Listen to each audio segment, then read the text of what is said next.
What's that 90s movie with a star-studded ensemble cast where there's 3 intertwining stories told in a non-linear fashion? Go. Go! That's right. Haven't seen that in forever.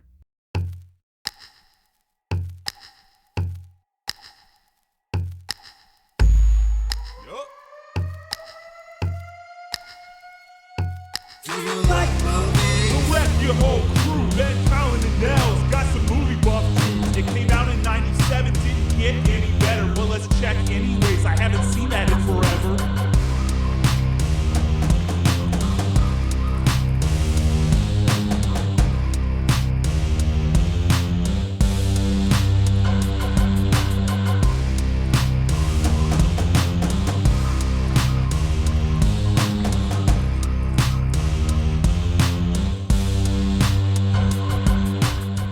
Welcome back into Haven't Seen That in Forever, the movie podcast where we revisit the movies that have been forgotten.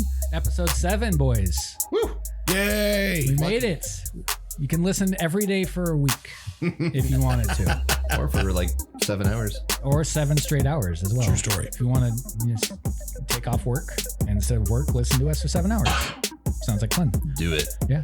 And today... That's what I did. Today, you'll be listening to us talk about 1999's Go. Go. Go. Go. Go. Go. Go watch this movie. Go What watch a this crackerjack movie. of a movie. I do have a question before we get into the meat and potatoes, the nuts and bolts. Has anyone ever tried to snare you in a multi-level marketing scheme before? Yeah, I went to high school. What? Do you remember what it was? Oh, no. The women that I went to high school with are now embroiled in MLMs. Well, like, is it a certain like brand or I just think across the board? What's the one in this movie? Confederated Products. It's Confederated Products.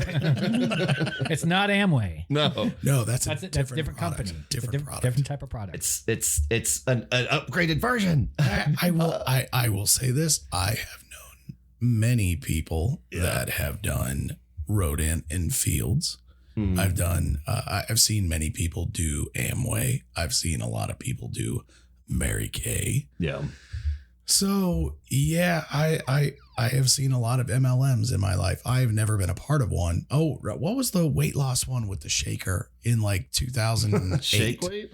No. It was like it had a bottle with the metal sphere in it that shook up the Yeah. Advocare. Was it just the bottle or was it like an Came actual with, product like, with it? like drink mixes and food prep and stuff like that. Right. But it was just the bottle? No. That was just part of it. Okay. That's but how you It shook also up the came with shakes. actual Yes, products. correct. Like shaky drink. Okay. Again, apologize for my voice. I think I may. Yeah. You haven't healed in a week. I think I may have the plague. Yeah. It's been a whole week. You still sound the same. It's crazy. Insane. Don't lift the curtain. Don't. I have not. I think I've known people who probably did do it, but no one's ever pushed it around me. So just know. You seem like the wrong kind of guy to target for an MLM. Yeah, I'd bite my tongue to be polite, but end it pretty fast. Yeah. I don't like talking to people, which is kind of what the entire point of that is you Says have a to go. podcast Are you host. on a podcast? I'm not talking to people. I'm talking at people. And that's different. You're on 2 podcasts. And I talk at people who don't have to listen to me, by the way. Oh, we want them to. We do, but they don't have to. Please listen. But if I want to make money Yeah. in an MLM, they got to listen to me. Yeah. And I got to convince them. And I'm not very convincing either. That's the other thing. I don't think I, I don't know. can sell it. I've seen you in practice. You're pretty convincing. I'm not. I don't think people would buy some nonsense product I don't really probably believe in at all. Yeah, I call bullshit. No, I don't think it'd work. Are you trying to sell me on one right now? It kind of sounds like you are. Would you like to? Would you like to invest in the podcast? This is a good time to bring something up. Actually, sounds like you're pulling it See, in a little bit. If You're a real good salesman. You're live on the podcast. You can't say no. So because of the implication. exactly. You don't want us to succeed. Yeah. Well, let's talk about how the characters in Go dealt with this eventually. We'll talk about all of Go. How about that? Yeah. What's 1999's Go. about it? When is the last time or first time you saw Go?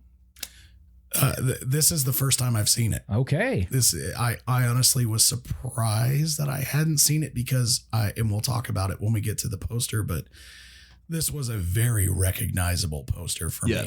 And I was shocked that I had not seen it. Really? Okay. Colin. Exact same answer. I've seen that thumbnail or that not literally a poster, but that image many, many times. I couldn't tell you a single time where or when or how, but I know I've seen it. The movie, however, I know that I had not. Okay, so we got two newbies. I do wonder, and we'll get to this when we go a little further, but the director of Go had another movie that he directed that had a very, very similar looking poster. Okay. So I wonder if that's part of it. Maybe.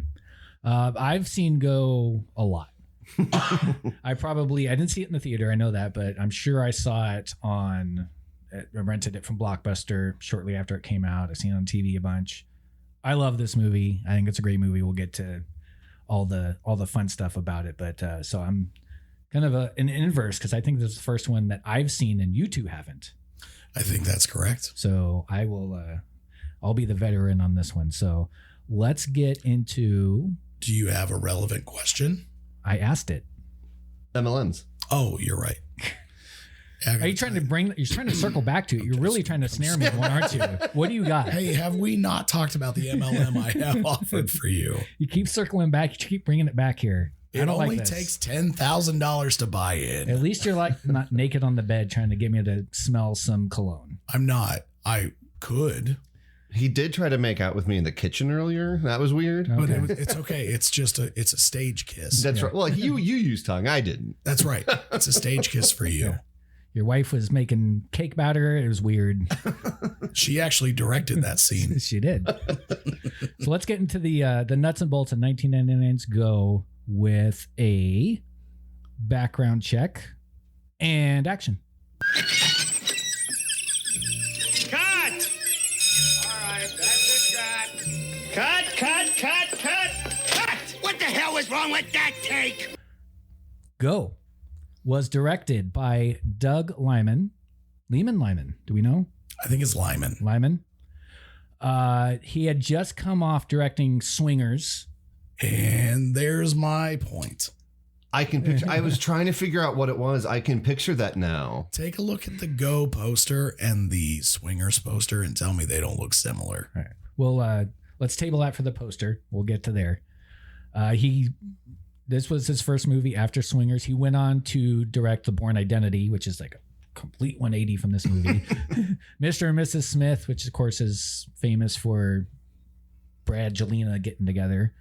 Edge of Tomorrow, the Tom Cruise thriller. Roadhouse remake with Jake Gyllenhaal. So he's had a very, very successful career. Jumper, yeah. Jumper. I love all those movies. They're all good movies. I really enjoy all even of the them. Roadhouse remake, which I'm usually not down for remakes, but it wasn't. I prefer the original, but it wasn't that bad. The Roadhouse remake is good except for Conor McGregor. At heart, Well, yes. definitely agree. Yes. We'll talk about that in like 12 years. He's terrible. So the script was written by a gentleman named John August, and he was trying to shop it around, and it came across Doug Liman's purview.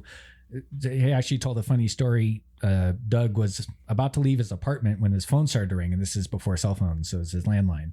And he's like, do I go back and answer it, or do I just leave? And he went back and answered it, and it was the pitch for this movie. So he was like, Wow. It was like a sliding doors almost thing of like, this movie could have or could have not been made based on that choice. Yeah. Banner Entertainment originally agreed to produce it. Eventually, they kind of ran out of money, and Columbia stepped in and said, "We'll finance the rest of it." Doug at this point, he did. Swingers is independent. This was up until Columbia took a hold of it independent. So this was his first kind of foray into dealing with an actual movie studio. Yeah. And he talked about, one day you're in the fancy conference room talking about the movie, and the next you're trying to get human feces removed from an alley because you have to shoot a car chase scene. So it's not always as glamorous as you think it is. Well, John August also had a pretty illustrious career. Oh, absolutely. Wrote Charlie's Angels and Charlie's Angels Full Throttle. Yep. Big Fish, Charlie and the Chocolate Factory with Johnny Depp. A lot of Tim Burton. Corpse Bride. Corpse Yeah. Bride, Oh. and also Frankenweenie. the Aladdin remake. He did. absolutely. He had a very, very successful career. This was his first screenplay as well. So you have a very new director and a rookie screenwriter. Lyman also served as a cinematographer and even camera operator sometimes. He just took like full control of this movie. He just loves movies. He does. Yeah, that's awesome. He has a or control. Yeah. I don't know. There's a lot of like improvising, guerrilla filmmaking. Yeah. He did a lot of like first, second takes. He didn't want to do rehearsals. He wanted everything to kind of be gritty and out there, open. A lot of what they call running guns, which is where you shoot film without a permit. So it's pretty awesome. Yeah, pretty awesome. And when you're shooting like that, you got to make it quick because you don't want to get caught like that. So, and you can definitely see that in the movie. There's a lot of, I mean, the movie's called Go, so it's kind of rushed, but it's rushed in a good way. You can tell like everything's very fast, very frenetic.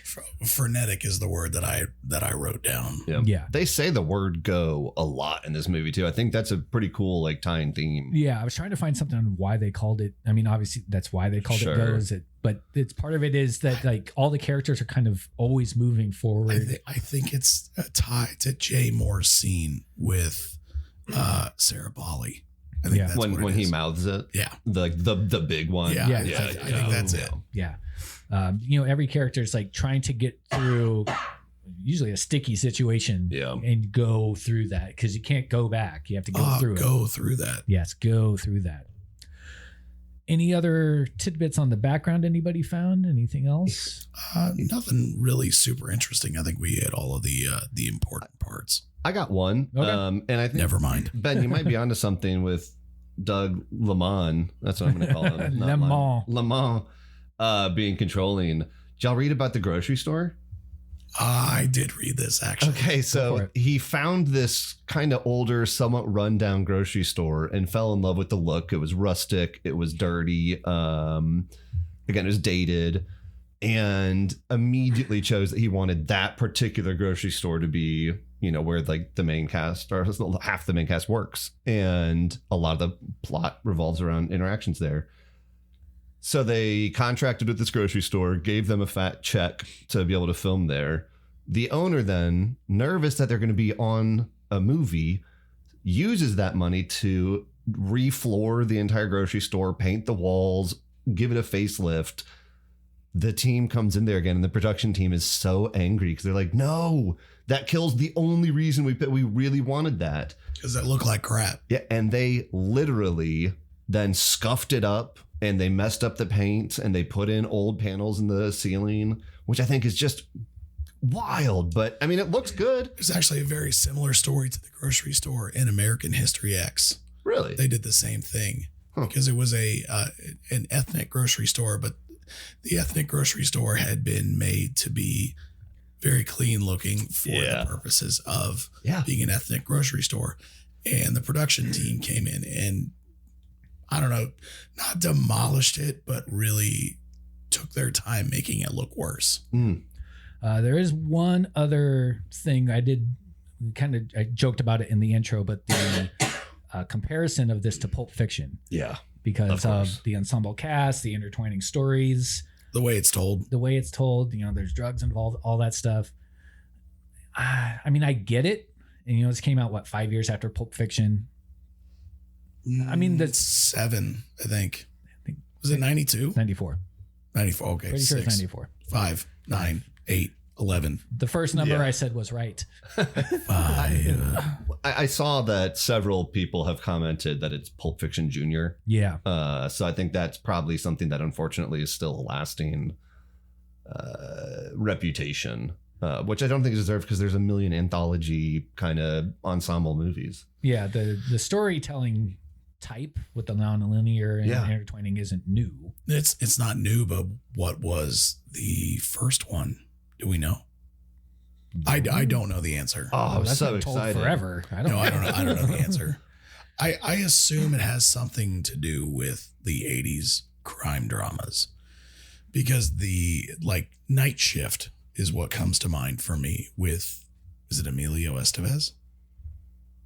Or Night Hawk, Night. Yeah, Night Balls. Shift is like Henry Winkler and No, that's not that one. That is a night something with Amelia. Oh, Judgment Night. Judgment Night. Okay. I think that's told in a very similar way. Yeah. So it's clearly and that's from the 80s. Yeah. So there's a lot that predates this and Pulp Fiction in the way that Sure. the storytelling happens. Yeah. But, Pulp Fiction was a huge, touchstone, milestone movie of the 90s. So Best Picture nominee. Yeah. I get why there's a comparison. I guess I don't think it's fair. maybe Citizen Kane, by the way. I mean, I looked it up, but Oh, I didn't even think about that one. that's going way back. It might be. My voice is terrible. Yeah. So sorry. All right. Well, that's the background of Go. We can move on, and now we can talk about the movie poster and the marketing in the segment we call Gimme, Gimme, Gimme. I'm Ricky Bobby. If you don't chew Big Red, then you. So we touched on the movie poster for Go. It is Sarah Pauli's character is front and center. I don't know, throwing what's like a business card kind of thing. It looks like, but it has the movie logo Go. It says from the director of Swingers. They're really leaning into that because Swingers was like a huge independent hit a few years ago before this. The tagline is "Life begins at 3 a.m." I think that's fun.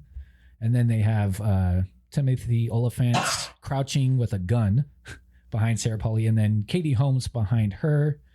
They list some of the cast: Mm-hmm. William Fichtner, Katie Holmes, Jay Moore, Sarah Pauli, Scott Wolf. I find it funny they don't list Timothy Olyphant, even though he's there on the poster.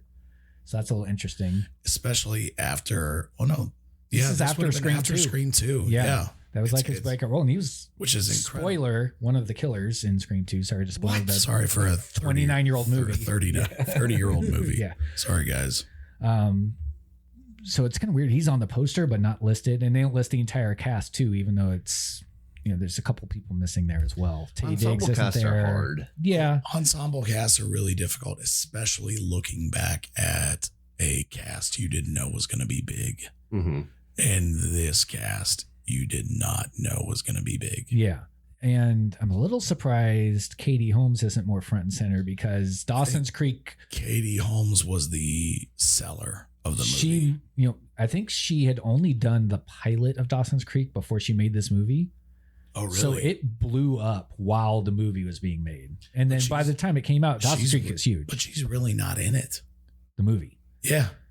I mean, no. She's in enough of it Yeah. that it's like, oh, Katie Holmes is in this Yeah. movie. And maybe they stuck her on the poster because of that, but she's just kind of chilling there in the I mean, background. that's very similar to why they put Drew Barrymore on the Scream poster. Right. It's draw. Yeah, but you'd think, Rona, which is Sarah Pauli's character's Rana. Rana? Yeah, Rana. Is it Rana? Yeah. Rana. Did you watch the movie? No, I've never seen it before. Haven't seen that in forever. I haven't. I guess she's probably the quote unquote main character, Yeah. the driving force, I suppose, the catalyst. I actually don't know that I agree with that. Well, because everything, all the three stories pivot back to her I actually think all three stories pivot back to Simon. a little bit. Is that Elephant? We can, No, we can that's get the redhead British guy. the British kid. Oh, I think she has the most screen time for sure. Maybe. But I said I'm just interested in when you have an ensemble cast like this and the intertwining stories. The Pulp Fiction poster was just Uma Thurman laying on the bed, right? But again, draw. Well, yes. But I mean, that's marketing. So it's either you put 101. everybody on, you put some people on. I am a little surprised that not everybody's listed, at least but by name. I do, and I forgive me. I was 9 when Scream came out, and then I was 10 when Scream 2 came out. Yeah. You're a tad bit older than me, not a lot, but a little bit. Uh-huh. Do you remember Timothy Olyphant getting like major play from Scream 2? Like after Scream 2? Yeah. I mean, his career progressed. He didn't like blow up. No, it still took a while for like Deadwood and stuff. I'd came never along. heard of him before Deadwood. Oh, really? Yeah. Yeah. Well, he had been in, I don't think he'd really like starred in a Yeah. movie before. No, but that's. I think you and I would agree, Nels, that Timothy Olyphant got his break in Scream 2. Yes. Yeah. for horror fans, and for those of you listening, Colin is not a horror fan. I'm scared. So to us, when we think about the start of Timothy Olyphant, we think of Mickey Altieri. Sure. And you think of him in Deadwood? Deadwood, yes. Is that what you I'm said? sorry. I don't even know who Mickey Altieri is. So he's one of the killers in Scream 2. gotcha. That's his character in Scream 2. Okay. Yeah. Okay. So I totally get what you're saying, that Yeah. the ensemble is difficult because the ensemble brings different perspectives and different audiences in. Mhm. I'm just surprised that Timothy Olyphant didn't bring in more, or they didn't perceive that he would bring in more. Yeah. 2004, he also was Girl Next Door. So I feel like that's when Deadwood started, and he was That was after this, though. No, I know. I'm saying the main antagonist of Girl Next Door, the main character in Deadwood, or one of them.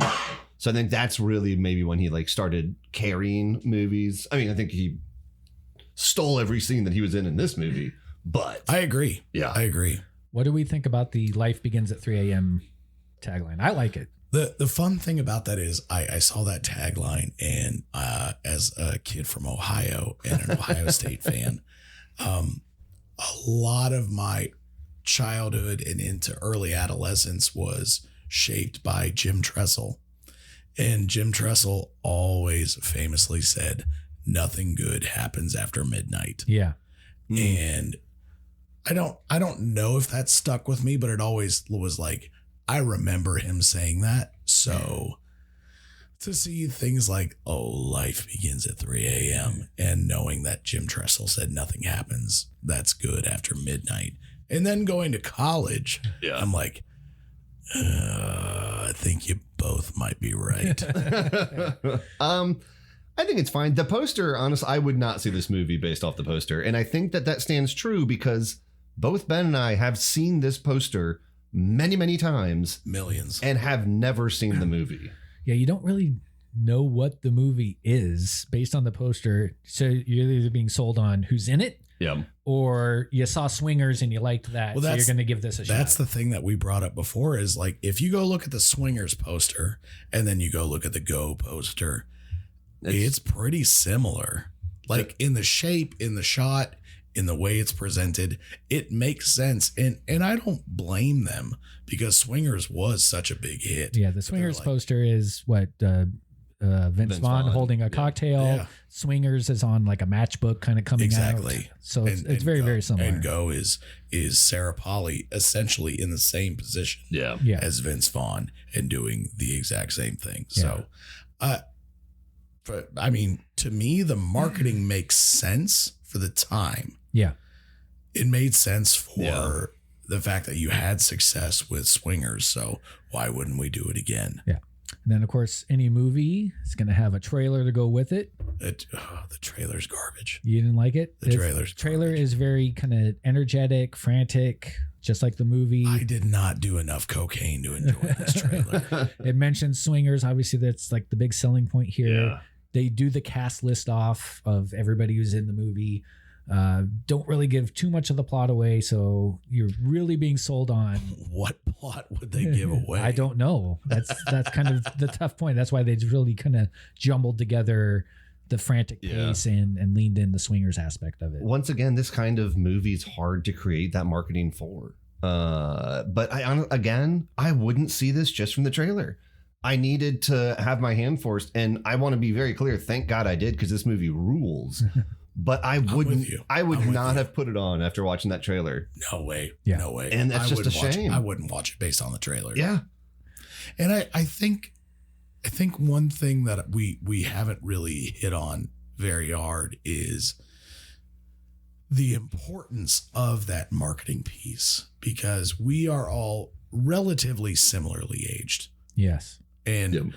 we all caught the same wide cast net for all these movies that we're talking about. Well, for the most part, Private Benjamin, none of us were alive for. Yeah. But we're catching these wide nets, and some of us saw it, some of us didn't, some of us were not interested. Yeah. And I think that's something that marketing professionals don't need to take our opinion, but it is interesting that some things resonate, some things don't, and some things bring all three of us in. It's very interesting. If I'm going to go ahead. No, go ahead. If I'm going to make my pitch for this movie, I would probably release, confusingly on purpose, like 4 very distinct trailers, like 30 seconds each. One that makes it look like a Christmas movie.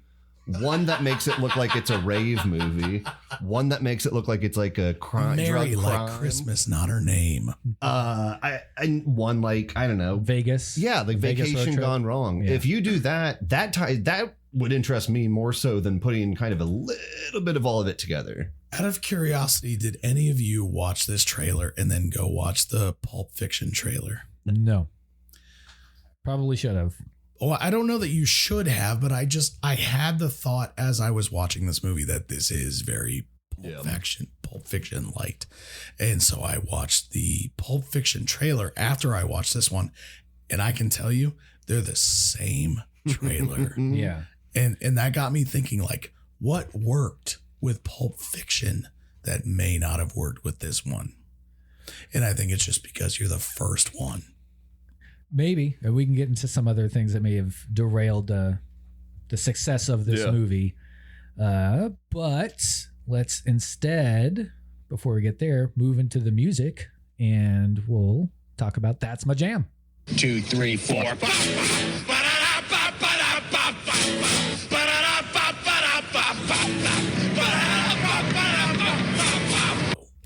So in the first episode we did, Orange County, we talked about how much of a timestamp the music and the soundtrack was. And this is the same thing.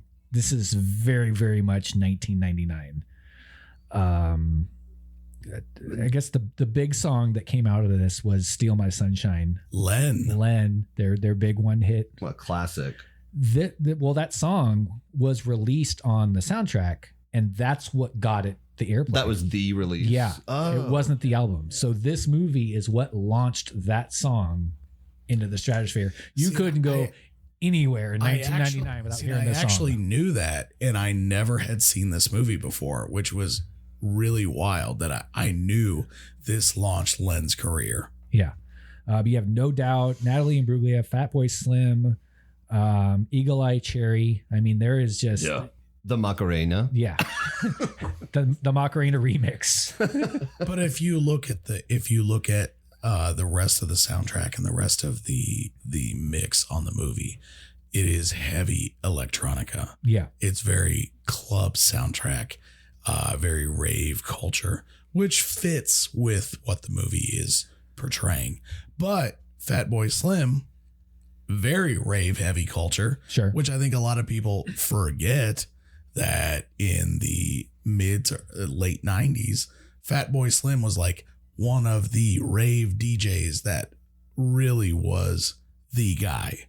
And then you put him into these spaces where it's like, oh, kids like you now. And he's like, why? I make music for people that do ecstasy and dance all night.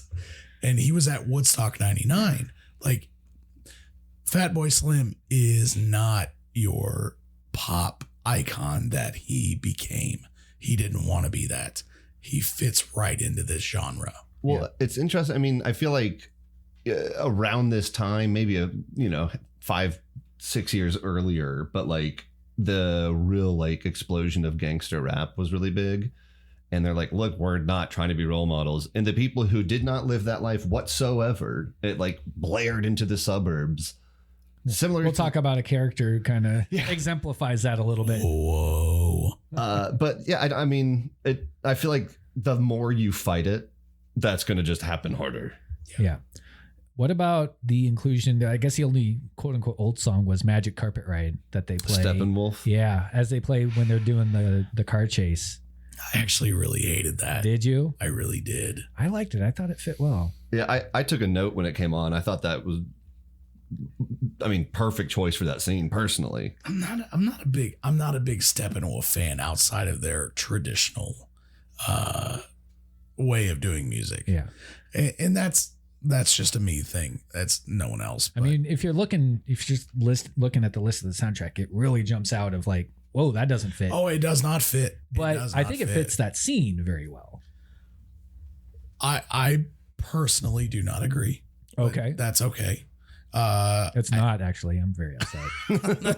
I don't think it fit. Then I you're don't think losing him on the MLM. I don't. Would you like to hear about my Go make me a Confederated ham. your skincare products?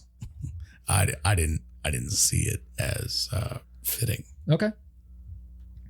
Any other comments on the music, soundtrack, score? I don't think there really was a score. No, there's not a score. Yeah, it was all contemporary music. So we can get right into the meat and potatoes of Go and this very, very interesting plot we're going to have to go through in the segment we call I Got the Part. You hear me, New York? We're gonna be on Broadway because I'm not giving up. I'm still here and I'm staying. You hear that, New York? All right, so we're going to go through this linearly, if that's a word, in order. We're not going to jump around like yes. There you This go. is literally a word. It is now. We'll trademark it. We have to Literally. put on a t-shirt and sell it. People love it. So any point you want to hop in and and talk about something we can't sell. It is Christmas time. So I guess first thing, is this a Christmas movie? No. We'll never talk about Die Hard. No. So we'll have that debate here. Yeah, go ahead. Is it a Christmas movie? Wait, Die Hard or this? This. No. So I think it's a movie I'll watch at Christmas. That makes it a Christmas movie in my So- book. That's the delineation right there. Is if it needs to be like super themed through and through, can it have elements of it, or is it, if you're going to put it on around Christmas, if that's a Christmas movie, then yes, I'd say that this is probably a Christmas movie in that sense. But I'm not drawn to put this on at Christmas. Does LA celebrate Christmas? Yes. What? I'm just asking the question. Never lived there. Does Ohio? Yes, we have snow. Oh, that's fair. That's you need fair. to have snow to have Christmas. Does Atlanta? Yeah. There you go. Yep. All right. Yep. So around Christmas, It's not a Christmas movie. No way. in a movie that takes place during Christmas, Rana is a supermarket clerk. She is behind on her rent, desperately needs money. She's working overtime, and she's approached by two soap opera actors, Adam and Zach. Can we really quickly talk about how much she's behind on her rent in 1999? Like $380. $380. That's what she needs. And right now, if you're listening to this show, tell us how much your rent is or your mortgage payment. It ain't $380. That was my rent for my first apartment. Well, I didn't have an apartment in 1999. I was living at home because I was 12. Okay. So they want to buy ecstasy pills, and they have done this before via Rana's coworker, Simon. yep. Simon isn't there. So Rana says, light bulb goes off. I can sell these to them and make my rent. So she visits Simon's dealer, Todd, Played by Timothy Oliphant. Who again steals every scene. He does. He's a little, he's excellent in this movie. yeah, he plays it kind of intimidating, sultry. His shirt's off a lot. He's got a like really intimidating brow. Yeah. I don't know why, but I always Well, felt like no, he was yeah. kind of glaring down at me. Yeah, he has the eyebrows. He has He intimidating also- eyebrows. I've never had this hairstyle, but the slicked back but also up hairstyle Yeah. of the late 90s was really like, I looked at him and I was like, I definitely remember a time when I wanted to be you. Yeah. So it's Rana and Claire, played by Katie Holmes, and Manny, who is played by, I can't remember his name. Desmond Askew, No, that's Simon. Jay Moore, Scott Wolf, William Fitchner. Nathan Bexton. No, not on my list. No. That guy. They all go in Claire's car, which is funny. It's like a really rundown car, but it has like Christmas lights on it. Yeah, Like, that would give me such a headache. Yeah. Oh my I don't know gosh, if I don't know if all I would of drive them? like that. Whew. They all, It's very planes, trains, and automobiles. yeah, they all go to Todd's house, and Rana doesn't have enough to pay for the ecstasy, so she leaves Claire at the drug dealer's house as collateral. Well, I like Which, can we, real quick, if you're buying drugs, I'm just going to say it. don't leave your female friend as collateral, please. Well, he already had an effing swatch. I know, Yeah. but still, don't leave your female friend as collateral. No. Although he did have another lady there that he, I don't know, apparently just got finished sealing She the deal left with. too, yeah. yeah. They had a little makeout session in front of Claire and then she bolted. But she left. She did, of her own free will. Good for her. And he makes you instantly uncomfortable with his line of questioning to Katie Holmes. Just Yeah. instantaneously. Yeah. Timothy Oliphant, good for you for like literally nailing a creep. Oh, yeah. Good job being a creep.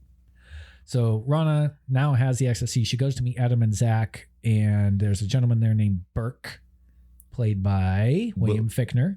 Who is stupendous as well. I think he kind of steals all the scenes that he's in. Am I the only one who halfway through the movie realized he wasn't Willem Dafoe? Yes. Yeah. I think so. Halfway through, I was like, this guy's not Willem Dafoe. And I think we didn't mention Adam and Zach are played by Jay Moore and Scott Wolf. I have thoughts on Jay Moore Okay. right now or later. Sure. Okay. I just mentioned them. Go ahead. Jay Moore to me is the 90s actor that everyone knows, but no one knows what they know him from. Okay. What is he from? Exactly. Go. Yeah. No, Yeah, no, go. no, that's what I'm saying. Like, Oh, okay. No one Yeah, knows yeah, what yeah. he's from. I remember him specifically from the movie with Jennifer Aniston and Paul Rudd, where Paul Rudd is Jennifer Aniston's gay best friend, and Jay Moore is like her straight best friend who's trying to woo her, but she's in love with her gay best friend. Jay Moore is in a lot of stuff in the 90s, and I don't think he's great in anything.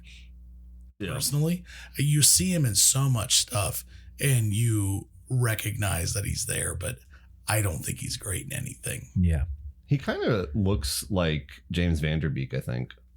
And I know that R.I.P. maybe I'm seeing that because of Katie Holmes, but Maybe.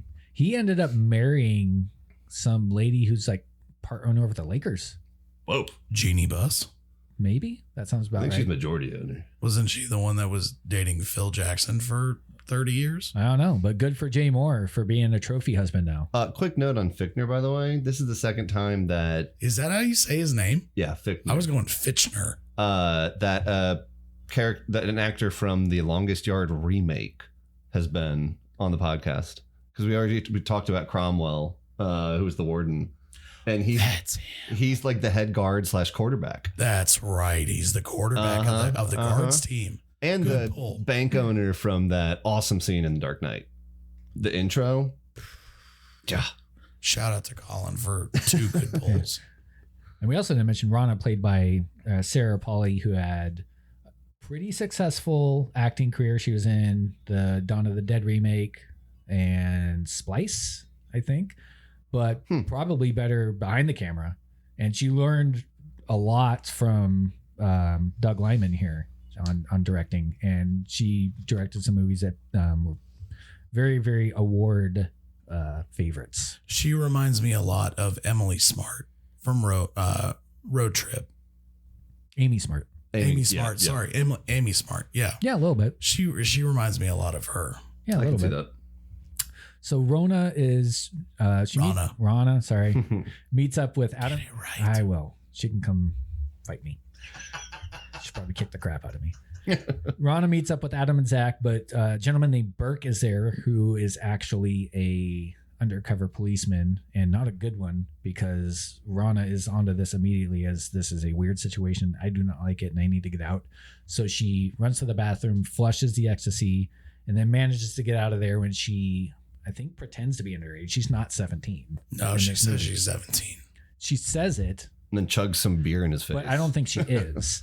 I think she's No. She's not 17. No, but she says she is and chugs beer and she's like, "Oh, I'm underage drinking. This can't be good, right?" And he's like, "Yeah." She just Yeah, that means move away from the door. yeah, Right. yeah. That means move away from the door. So now she's in a pickle. She got away from the cop and getting busted, but she got rid of the ecstasy and has no money to repay Todd or have for her rent. So she gets the bright idea of, we'll just go to the drugstore and grab a bunch of allergy medicine and children's vitamins and whatnot and just see what Yeah, matches. we'll And sell knockoffs. And by the way, Manny snuck a couple of those ecstasy pills. to after Yeah, he took 2 when Yeah. Todd specifically said, don't take more than 1. And he took 2, and he is fried.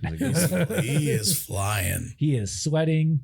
There's a great scene. They go back to the supermarket, and he's just standing there while Rana is running back trying He's to running his hand over the beeper. the beeper while Rana goes to steal the medicine, and he has like this fantasy of dancing with one of the cashiers, and they play that electro Macarena mix. That's a lot of There fun. it is. Yeah. There it is. Do y'all remember how to do it? The Macarena. Oh yeah. Isn't it? We're doing it right now. I'm sorry, Yeah, listeners. It's hand out. Yeah, we hand all know how to do up, it. Hand, shoulder. Hand up, elbow, elbow. I thought it was shoulder. Hip, butt. Yep. And then you Yep, twist. I nailed it. Hey, Macarena. I Aye. So she gets the pills. They go to this rave that's called Merry Xmas, Mary, like the woman, not Nerry. And they start selling these pills to people who are pretty much already really high, so they can't tell. They go into a van that's just, they're blitzed out of their mind on pot. And she gives it to them, and they're like, yeah, I can feel it. This is great. Not knowing they're just really blitzed on pot. And then she even tells them, like, you need to smoke a lot of pot with this if you want to feel it. They might have like saved someone's life. Someone's close to like cardiac arrest, and she's like, "Here, chew this children's aspirin." Yeah. And thanks for the access. this, Great. this is a good PSA for anyone that's trying to make money. Yeah. Sell children's aspirin to drug addicts. That's your MLM. That won't come back in a lawsuit to us at all. There's your MLM right there. But Todd gets wind of the scheme. He figures out that these are fake. So he goes to the rave to find Rana. Sees her, finds her. She runs away and gets hit by a yellow Maserati and left in the ditch. The Maserati. Miata. Is it a Miata? And pulls out. My jaw Yeah, by dropped. Maserati. She might be dead. Yeah. My jaw dropped when this happened. I truly had no idea that was coming. And so she's just in the ditch. Todd's just kind of standing there like, all right, that's the job's done for me. And none of this is tied to me. This is great. He still stands there kind of amazed, but he's like, oh, perfect. I'm out. He even So- waves. He kind of like sarcastically like waves the car on to be like, "We'll go." Yeah. Just get out of here, man. I feel like that was a choice by Elephant too. Probably. So I lied about going through this linearly because we're not. We're going to jump around. Because now we have to go back to House of Bane. Simon. Yeah. Jump around To Simon. Rana's coworker who is going to take off to Las Vegas with his friend Marcus, Tiny, and Singh. Did it make any sense why Marcus would be friends with these 3 people? 0%. I just don't get it. Marcus played by Taye Diggs, who might be the smoothest human being on the planet. I have nothing to contribute other than 0%. Simon, I could see Simon's British. He's kind of fun and outgoing. I could see him as like a hanger-on with Marcus. The other 2, Tiny's played by Breckenmeyer, who I think was in every 4th movie from 1995 to 2004. Shout out Road Trip. Yeah. And their friend Singh, who was played by James Duvall. That can't be right. Do you realize who that guy is? He looks like a B-list Chris Parnell. Oh, he was in he's- Independence Day. He's the oldest son of Randy Quaid in Independence Day. Yeah. His name is James Duvall. Okay. Hello, boys. Yes. I'm back. He's the guy that is the oldest son. There's a real There was funny, more to that in my head, but there was nothing. There's a funny back and forth with Tiny, who's white. First of all, I don't know why his name's Tiny. That's hilarious. But he's white. Is it funny? It is hilarious. And he goes and he's really trying to like Careful. be one of those white guys who wants to be black. Mm-hmm. He does drop the N-word at one point. Oh, thank goodness you said that. Yes, I'm not. Jesus. And Tiny's like, it's okay. My mother's mother was black. And Marcus is like, this isn't Roots. Oh, I will say the middle third of this movie Yeah, the Is- Vegas part. is the funniest part of this movie. It is. So they go to Vegas. Well, But Tiny and Singh eat some bad shrimp, so they're laid up in the hotel room. Ugh. They're stuck. So Marcus, We've all been there. yeah. When they're going out and they're eating the shrimp, Marcus talks about tantric sex. Mhm. At the diner. Yeah. And they're like, While they're eating the bad shrimp. yeah. And they're like, what? Your orgasm's what? 3-4 seconds? And Tiny's like, yeah. That's why they call him Tiny. Yeah. And Marcus is like, no. You can have an orgasm for like an hour and a half, man. You just got to direct it inward. Tells him about tantric sex, right? I don't know if I want that. That sounds like overwhelming. Well, Sounds painful. we'll find out. Not us particularly together. We'll find out in the movie. Speak for yourself. That's your MLM. It is. Simon ends up kind of on his own a little bit because he blows through all his gambling money. Marcus is at the tables doing his thing. So Simon crashes a wedding at a Vegas chapel, meets a couple of bridesmaids, woos them. And I love that his accent goes from normal British to Irish. like dramatically. Very, very I'm trying to figure out like why did he do that? Well, Why not? this is why he's just kind of that guy. Why not? if Taye Diggs were not like offensively attractive, I could see that this is why he's friends with Simon, because like He catches strays. yeah, a good accent like that would, I mean, that's very powerful. But then you look at Simon and you look at Taye Diggs and you're like, well, I don't care what you sound like. I mean, Good thing they didn't see him together. Yeah.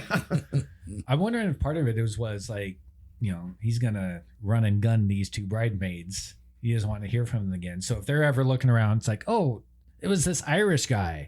okay. And he's like, well, that's not me. That's not my problem anymore. Says Nope. the redhead who happens just to barely have an English accent as opposed Yeah. to the redhead Wearing with the an loud Irish Hawaiian one. shirt. Very Hawaiian. Very Hawaiian. But seals the deal with these two bridesmaids. Somehow manages to have tantric sex only by hearing from it 2 hours earlier. Yeah. Never read a book, never did any practice, just heard it in passing over dinner a couple hours ago. And now is a master at tantric sex. And somehow during this catches the room on fire with candles. Yeah. The room catches fire. He spends a good 30 seconds not caring and just still goes at it with this bridesmaid. And then he gone. Yeah, then he bails bare ass out of the hotel. He runs back into Marcus. There's a funny little kind of running gag where people keep thinking Marcus is a worker. Like valet. Yeah, he's a bathroom attendant. He's wearing like a bright mustard yellow jacket. Is it funny or is it racist? Well, it's racist, but it's funny because it's racist. The jacket it's like almost like an old like realtor's jacket, or Yeah. like a members only jacket or something. Even Simon bags on it a little bit. Yeah. It felt very like you won a golf tournament. Yeah. Thanks Yeah. for being here. Because he gets mistaken as a bathroom attendant, then gets mistaken as a valet for a Ferrari, and Marcus is like, F this, Get in the car. you're gonna give me the keys, we're out. So they take the Ferrari. They decide to go to a strip club where the rules, if you have never been in a gentleman's club, is you keep your hands to yourself. Which was not just from the patrons, but from the employees as well. Yes. They can touch you, you cannot touch them. this was explicitly outlined by Yes. a very angry large man. And this is after Marcus also said, whatever you do, don't go for champagne, which Simon, by the way, Immediately. Simon just had a threesome for hours. Is this the horniest human being in film history? Yes. Yes, it is. He's at a strip club Austin an hour Powers. later and cannot contain himself and has to go to the champagne room. He can't stop himself from saying champagne. Well, He says, I want to buy you the most expensive What's your bottle of most champagne. expensive bottle of champagne? when Marcus was explaining don't say champagne, he goes, wait, what about vodka? Do you Like, think vodka means nothing? what do you think in his mind vodka meant? Oh, God, He was probably like, "What do I get to shoot fireworks at her? I don't know." Roman candle right at the bouquet. Yeah. And as you said, the bouncer says, nope, don't get handsy, any of that. We also need a credit card.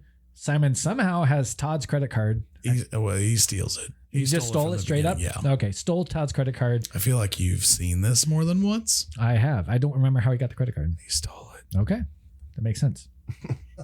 Why else would he have it? Why else would your drug dealer give? His drug dealer didn't just loan him his Can I have your credit card while I go to Vegas? Well, Sure. it's not like he works in a very ethical industry. We have a trusting relationship. To be fair, this is my old credit card. My new one's on the way. So you take this and have fun.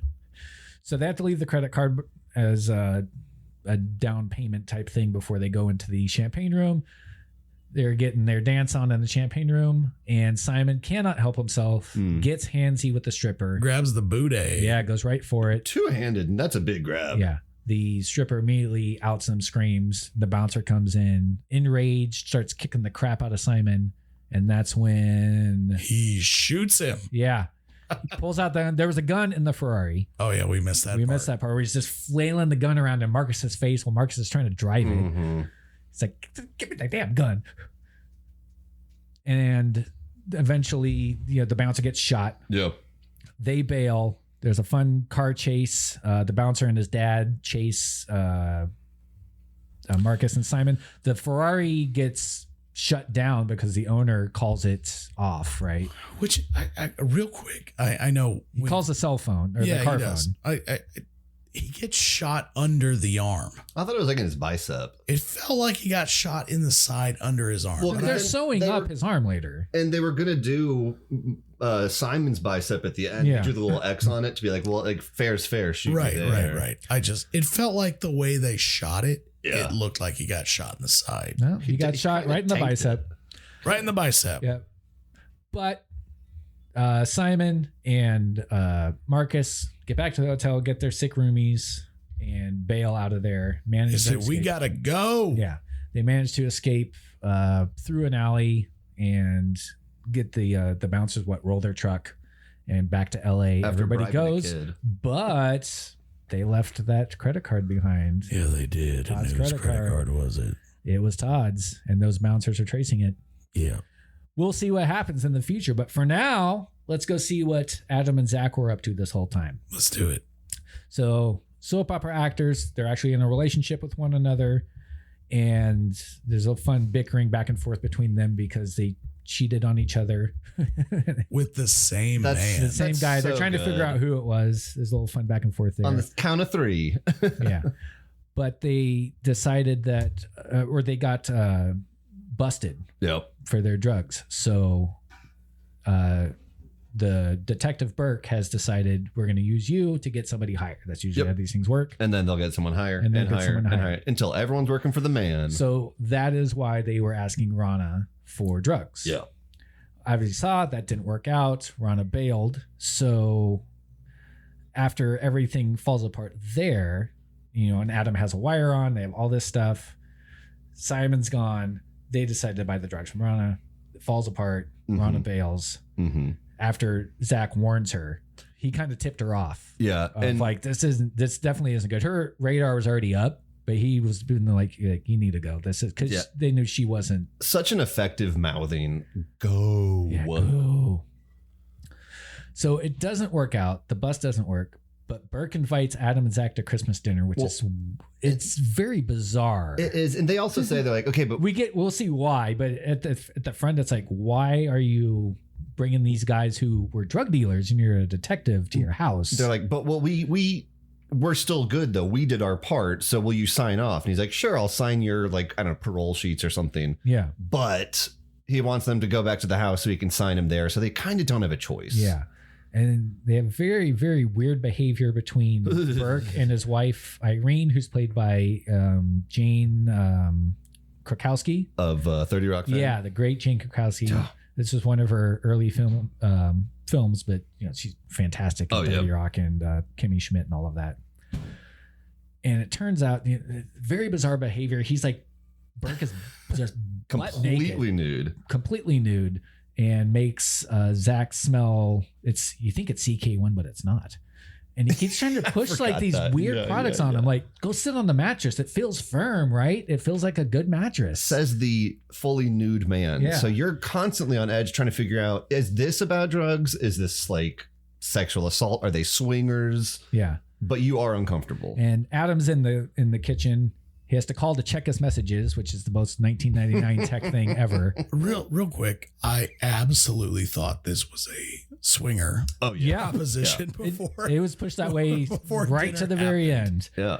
Eventually, they sit down for dinner, and that's when the Burke and his wife drop that they are actually pitching a multi-level marketing scheme, Confederated products on them. Now, I think that this personally is the best twist in any movie that we've done so far on the show. Yeah. I was, again, absolutely floored by that. I for sure thought it was swingers. The way the wife was like making out with one of them, and she's like, how do you do a stage kiss? It's a stage kiss, man. Yeah. And she's like, See, no, you don't that's- use tongue. That's and too she much tongue. That wouldn't have kisses, been and it. she's like, oh, yep. So you did use tongue there. And Yeah. the guy being naked in his room, feel the mattress. Wow. Yeah. Great scene.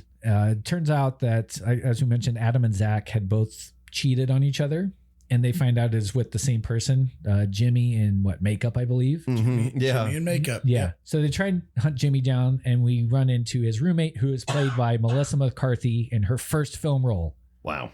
Heyo. Yeah. So fun introduction. She did a great job for a minute? Young Melissa McCarthy may make another appearance. She Yeah. very well might. So they decide that they are going to go to confront Jimmy. He's at the rave, the same rave that Mary Xmas, everybody else is at. They confront him. They cut his long hair as a gag to him. I don't know why they're blaming Jimmy. I mean, Yeah, they should blame each other. Yeah. They really should. Why are they mad at Jimmy? homewrecker. I guess so. Whore. Oh my gosh. But they're leaving the rave, and suddenly they run over Rana. Rana. Yeah. I'll never say it we're right. An hour into this show. Rana. They run her over in the Miata. They were the ones who ended up running her over that we You saw didn't, earlier. you didn't say Maserati again. I didn't. I'll get it right eventually. And panic and run away. I see Todd with the gun. They're like, did she survive? Did she not? They realize they're still wearing the wire Oh, from gosh. earlier, and they're like, did they hear everything? And they're like, okay, if she's, they saw Todd with the gun, so either he They're took trying care to of business justify it. or she's dead anyway. Yeah. But they decided to go back and do as much of the right thing as they can and kind of plop her on a car with the alarm going off, so somebody will call 911. Finally, we're at the morning. Claire goes to the Rendezvous restaurant to meet up with Rana and Manny because That they was like never their showed. plan? Yeah, they never showed Yeah. up. But she finds Todd, and he's sitting there, and they end up talking, flirting a little bit, going back to his building, making out. They're about to hook up, and that's when the two bouncers from Vegas come and are like, "Hey, where's our guy who shot us?" Yeah, for real. And Todd's like, I'll give him to you immediately because F that guy Let me draw you who a stole map. my credit card and now is getting the mob after me. Let me draw you a map. Go down this road. Yeah. Make a left, make a right. Yeah. Simon just happens to walk in anyway. And they're like, no, don't shoot me. Don't shoot me. And they decide, what do you want? What do you want to do? Claire's there. So she's like, you're going to kill him in front of me. I'm going to be witness. You're going to kill me too. What's going to happen? They decide the best way to do it. Eye for an eye. We'll just shoot Simon in the air. We don't actually see that happen. Claire leaves. We hear a gunshot. Simon's like, I'm okay. Yeah. I like that he shouted. They added that in. Do you think he got shot? Yeah. Because we don't hear him scream or anything. I feel like the guy probably. He had trouble doing it because he's like, it's hard to shoot somebody like when they're expecting it. Simon's totally cool with it. Yeah. He like puts the X on his arm. Shoot me right there and we'll be good. Fair's fair. He Yeah. probably does. The I dad think might so. have. Yeah. Rana wakes up in the hospital. They have to go retrieve Manny from the rave. They left him behind. From the dumpster. Yeah. And he looks capital R rough. Yeah.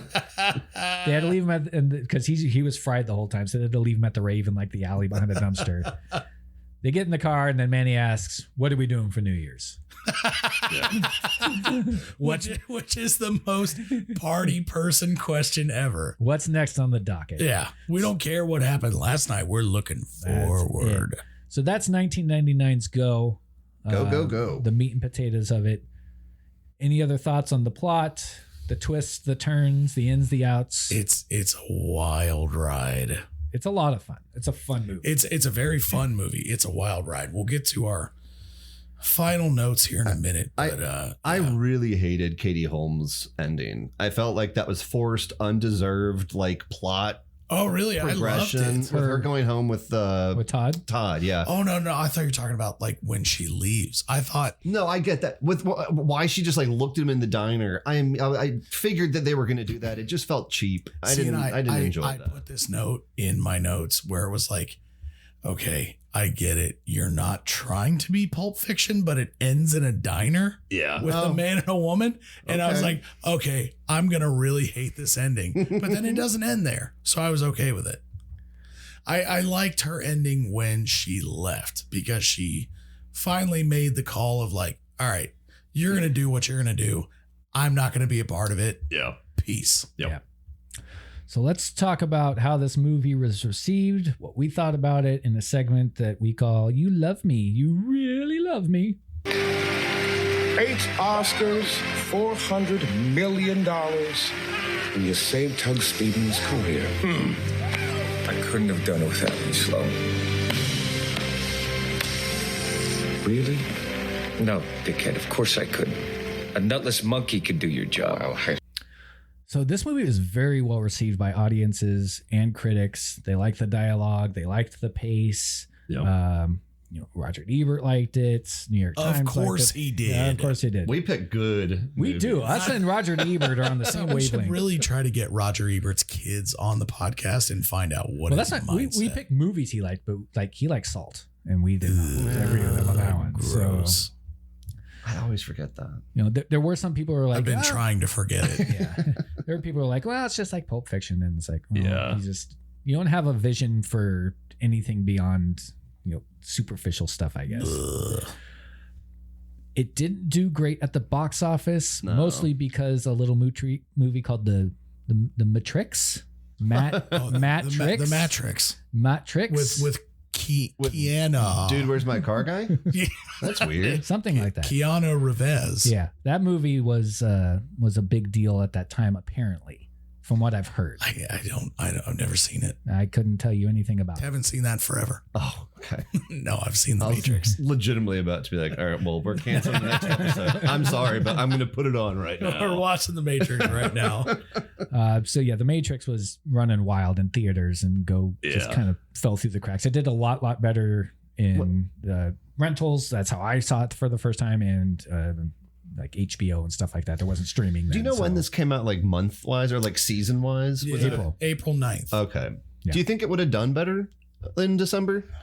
I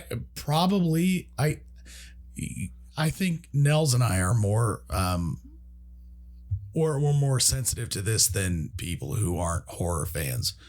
Big horror comes out later in the year because Yeah. you're only competing with Oscar winners at that time, and you have Halloween too. Well, I mean, Yeah. but still, but you're only competing with a group of people who are not going to see your movie anyway. Yeah. So horror tends to come out later in the year and at the beginning of the year. So if you want to get something in front of a lot of people, late Q1, early Q4, Yeah. if it's not horror, makes a lot of sense to at least Sure, from my sure. perspective. Yeah. It's also, April is an odd choice, Yeah, it's not summer. It's not. and it's not a blockbuster. No. yeah. No, It's also rated R, and given That hurts. like you would think the Dawson's Creek people, Scott Wolf was in Party of Five. Those are kind of teenish shows. So there's probably a big audience for those actors that weren't able to see this movie. there's a big draw for individuals who are on family-friendly shows to be in R-rated movies, though. Yeah.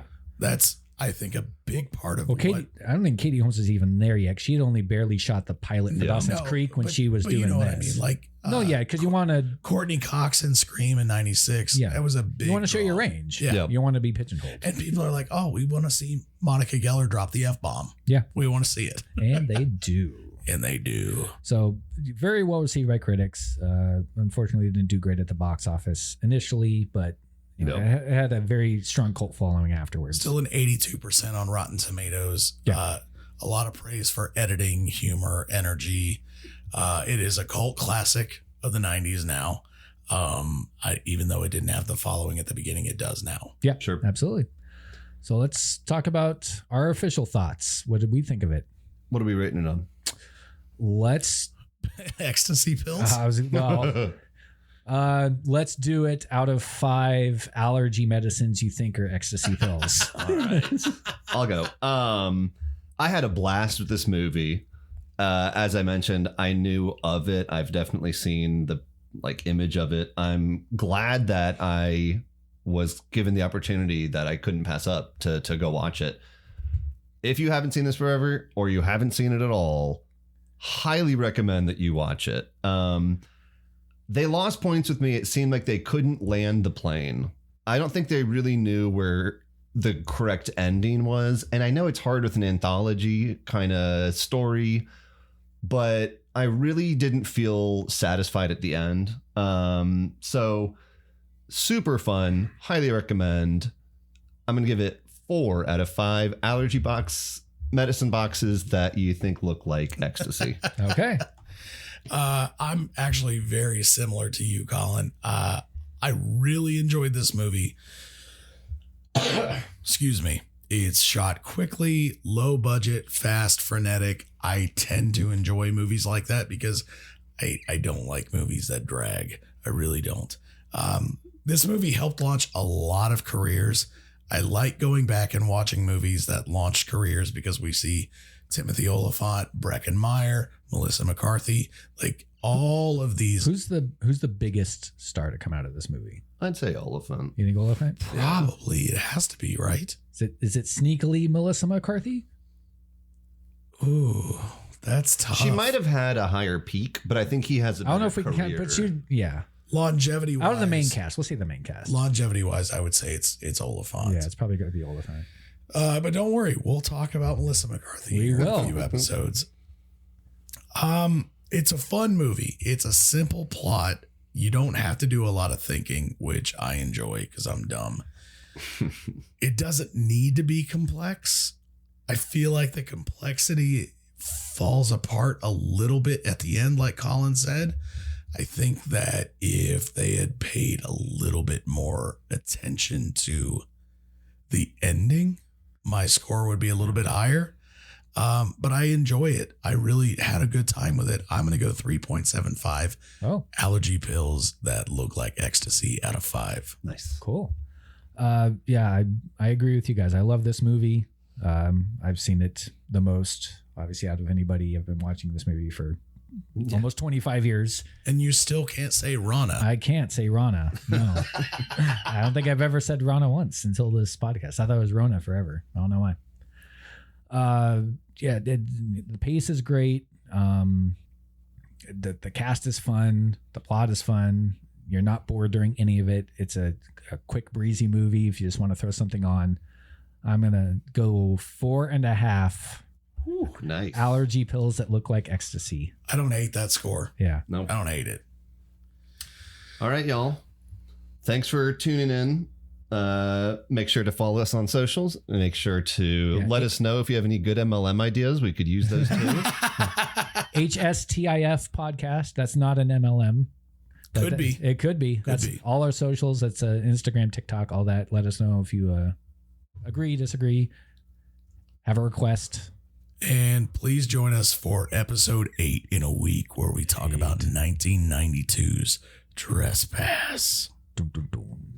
You will not get this voice for every episode, so enjoy it while you can.